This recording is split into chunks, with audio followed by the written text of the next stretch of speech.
베드로 전서의 전체의 주제는 고난입니다. 로마 제국의 박해, 또 유대교의 박해로부터 흔들리지 말고, 좌절하지 말고, 교회를 떠나지 말고 믿음의 자리를 굳게 지킬 것을 요청하고 있습니다. 1절부터 6절까지의 말씀 속에서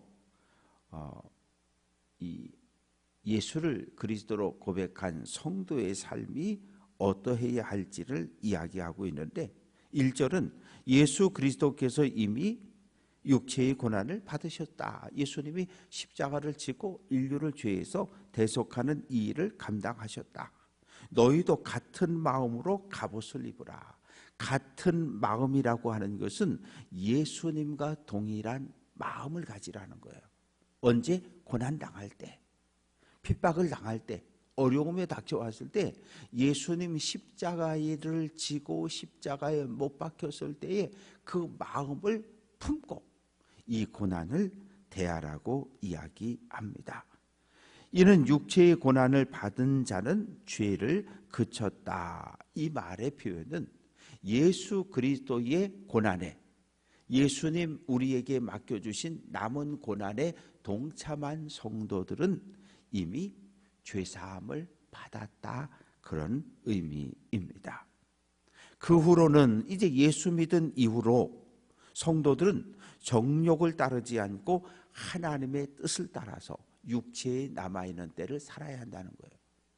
세례 받았습니다. 세례 받을 때의 그 결단과 그 고백을 하나님 나라 들어갈 때까지 지키며 거룩한 삶을, 하나님 거룩한 백성으로의 삶을 살아내야 된다고 이야기하는 거예요. 예수 믿느냐? 예, 아멘. 예수 믿으면, 예수님을 내 인생의 주인으로 영접했으면 이제부터는 내가 내 인생의 주인으로 살지 말고 세상의 가치, 세상의 흐름, 이런 거에 마음 빼앗기고 눈을 빼앗겨서 날마다 흔들리지 말고 예수 그리스도께서 걸어가신 그 믿음의 길을 우리도 걸어가라는 거예요. 멈추지 말고 가라는 거예요.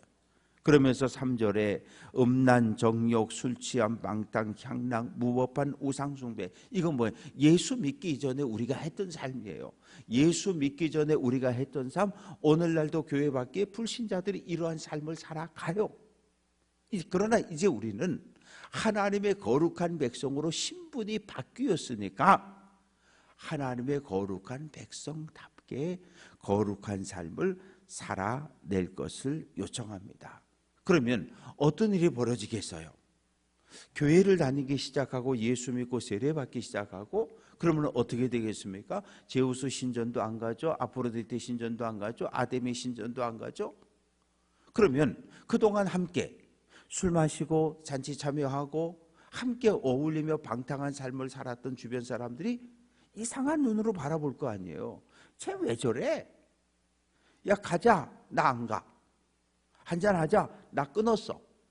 쟤 왜 저래? 우리를 이상한 사람으로, 이상한 눈으로 바라볼 거라는 거예요. 그러나 그것에 대해서 흔들리지 말라는 거예요. 왜?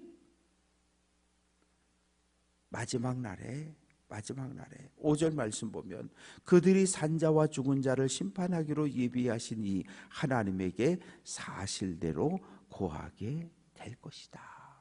마지막 날 하나님의 심판이 있음을 기억하고 주변 사람들의 시선 그거 의식하지 말고 하나님의 거룩한 백성 되었으니까 거룩한 삶을 살아내며 선을 베푸는 삶을 실천하며 살아가라는 거예요. 왜? 마지막 날 하나님 앞에 심판받을 날이 있잖아요. 히브리서 9장 27절은 한 번 죽는 것은 사람에게 정해진 것이다. 그러나 그 후에 심판이 있다는 거죠.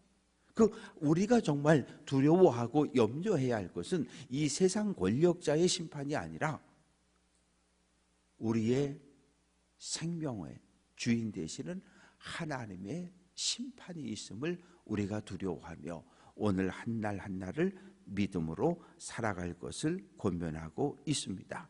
그래서 6절 말씀 보면 이를 위하여 산자도 죽은 자도, 산자는 뭐예요? 지금 살아있는 우리들, 죽은 자. 우리보다 먼저 하나님의 품에 안긴 사람들, 그들도 모두가 하나님의 심판대 앞에 서게 됨을 이야기합니다.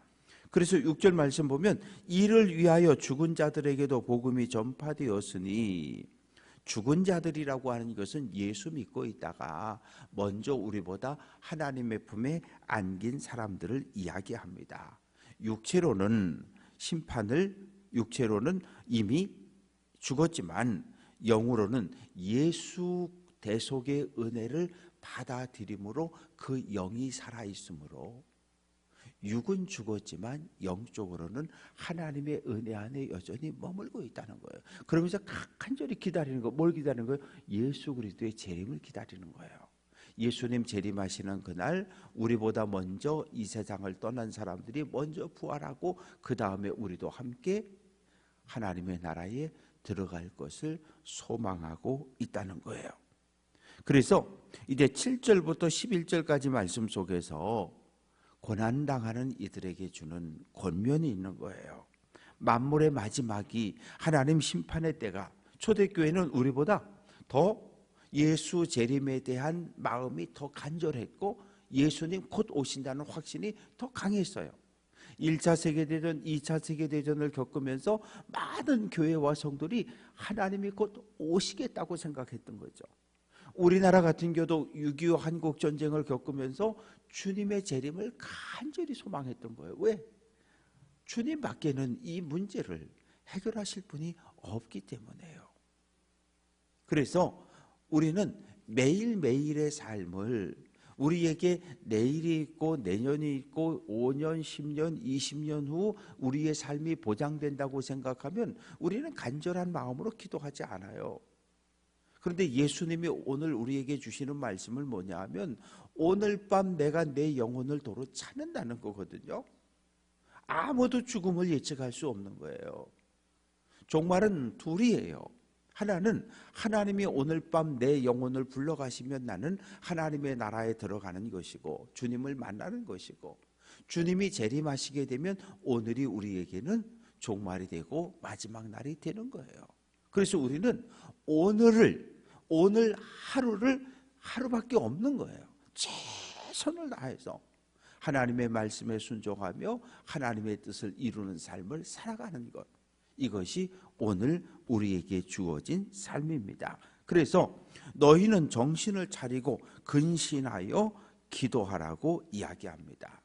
근신하여, 정신을 차리고 깨어서, 근신하여라고 하는 단어의 의미는 주어진 환경에 흔들리지 말라는 거예요. 우리는 우리에게 주어진 환경에 너무 마음을, 눈길을 빼앗겨서 그저 매일 그냥 이러고 정신없이 쫓아다니고 그러지 말라는 거예요.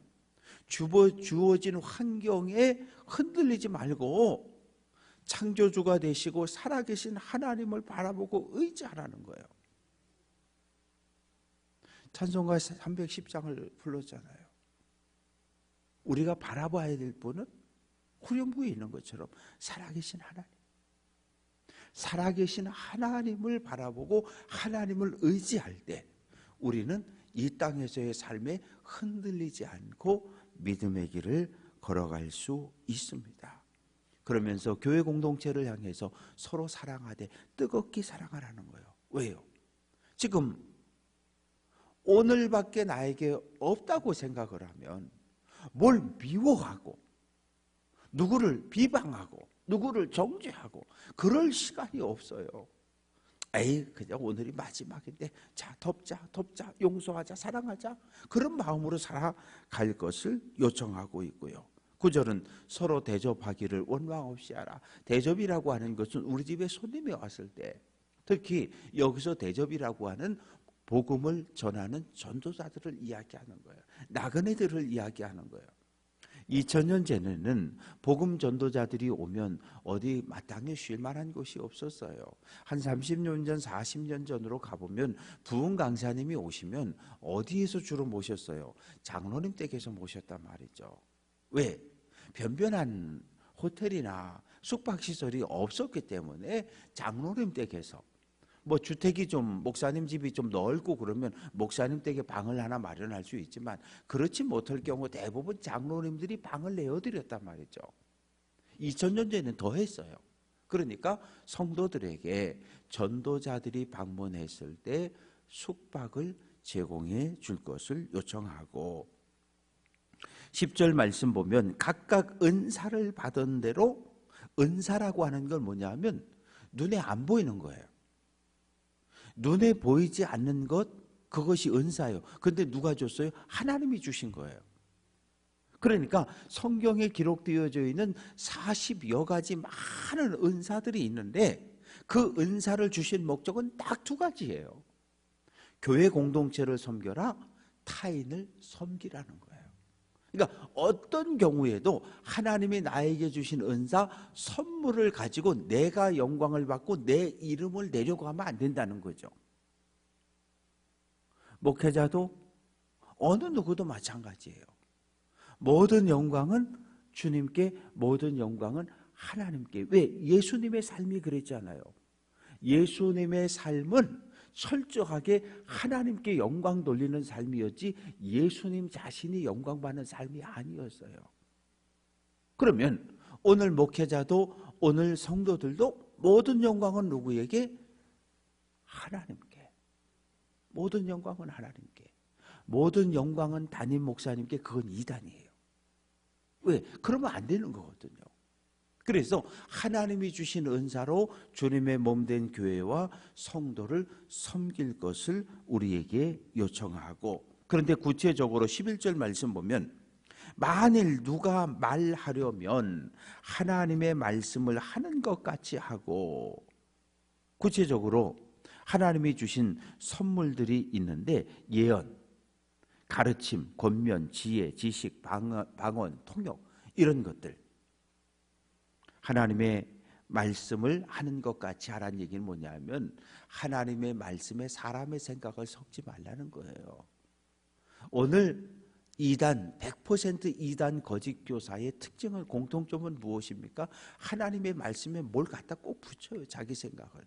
하나님의 말씀에서 뭘 꼭 빼고 자기 생각을 갖다 붙여요. 이래서 이단이 되고 거짓 교사가 되는 거거든요. 하나님의 말씀을 하나님의 말씀 그대로 선포해야 하고, 누가 봉사하려면 봉사와 관련되어진 은사들이 있는데 구제, 치리, 믿음, 치유, 능력 행하는 것, 이런 모든 것, 봉사를 할 때도 하나님이 공급하시는 힘으로 하라는 거예요. 뭘 하려고 할 때에 내 힘으로 하려고 하면 얼마 못해요. 내 힘으로 하려고 하면 하다가 짜증이 나고 화가 나고 신경질이 나요. 나는 하는데 너는 왜 안 하냐고 비교하게 되거든요.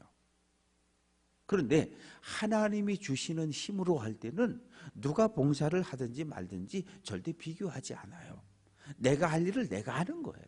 하나님이 주시는 은혜, 하나님이 주시는 힘으로 내가 할 수 있는 일을 내가 하는 것, 이건 절대로 화도 안 나고 짜증도 안 나고 신경질도 안 나고 그냥 즐거워서 하는 거니까.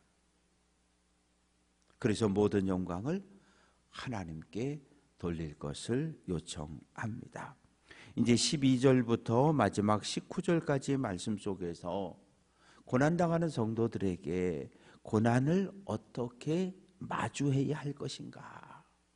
그러면서 12절에 사랑하는 자들아 너희를 연단하려고 오는 불시험을 이상한 일 당하는 것 같이 이상히 여기지 말아라. 우리가 믿음의 길을 걸어갈 때 우리 믿음의 길에 불시험이라고 하는 고난의 단계가 있다는 거예요. 이 불시험을 반드시 통과해야만 순금처럼 정결한 믿음을 갖게 되고 하나님 나라에 들어갈 수 있다는 거죠. 그런데 우리가 겪는 고난은 셋 중에 하나입니다. 첫째는 하나님께서 우리의 믿음을 테스트하는 경우가 있어요. 아브라함의 시험을 테스트하고 욥의 시험을 테스트하고, 두 번째는 뭐예요? 사탄이 우리에게 가져오는 유혹으로 인한 고난이 있어요. 사탄의 시험은 죽이는 거예요. 믿음의 길에서 끊어내는 거예요. 하나님에게 딱 붙어있는 우리를 잘라내는 거예요. 믿음의 길을 포기하게 만드는 것, 그리고 우리를 죽음으로 이끌어가는 것은 사단의 유혹입니다. 시험입니다. 그리고 세 번째는 자기 자신의 욕심 때문에. 음주운전하면 됩니까? 안 됩니까? 다 안 된다에 동그라미를 쳐요. 그런데 매일매일 술 마시고 운전하다가 사고 치는 사람들이 있어요. 억하는 성질의 사람을 치고 때려서 문제를 일으키는 사람들이 있어요. 그건 자기 자신의 잘못으로 고난을 겪는 겁니다. 그래서 13절 말씀 보면 예수의 남은 고난에 참여하는 것으로 즐거워하라는 거예요. 그리고 14절 너희가 그리스도의 이름으로 치욕을 당하면 복이 있는 자다. 16절 만일 그리스도인으로 고난을 받으면 부끄러워하지 말라. 이 말씀은 왜 나오냐 하면 너 예수 믿지? 아니요, 나 예수 안 믿어요. 예수 믿는 사람이라고 하는 것을, 성도라고 하는 것을 숨기는 사람, 성도들이 있었던 거예요. 왜? 로마 제국의 박해를 받지 않기 위해서, 유대교의 박해를 받지 않기 위해서. 너 교회 다니지? 아니요, 나 교회 안 가요. 옛날에 한두 번 갔었는데 지금은 안 가요. 나 예수 안 믿어요. 실제로는 예수를 믿는 크리스찬이지만 눈앞에 불이익 때문에, 고난 때문에 예수 믿는다는 것을 감추고 부인하는 사람들이 있었던 거예요. 그러지 말라는 거예요.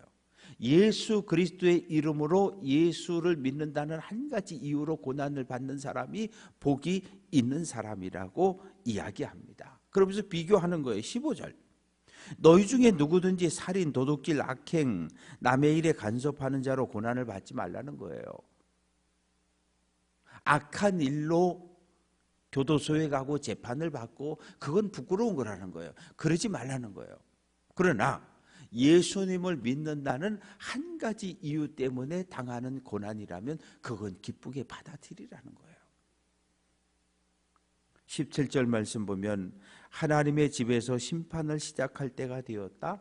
그런데 만일 우리에게 먼저 하면, 예수를 믿고 믿음을 지켰던 우리가 먼저 하나님의 심판대 앞에 서서 하나님의 심판을 받는다면, 예수 믿지 않고 예수를 대적했던, 하나님을 대적하던 불신자들이, 악인들이, 죄인들이 심판받을 때 그 심판의 결과는 더 가혹하지 않겠느냐.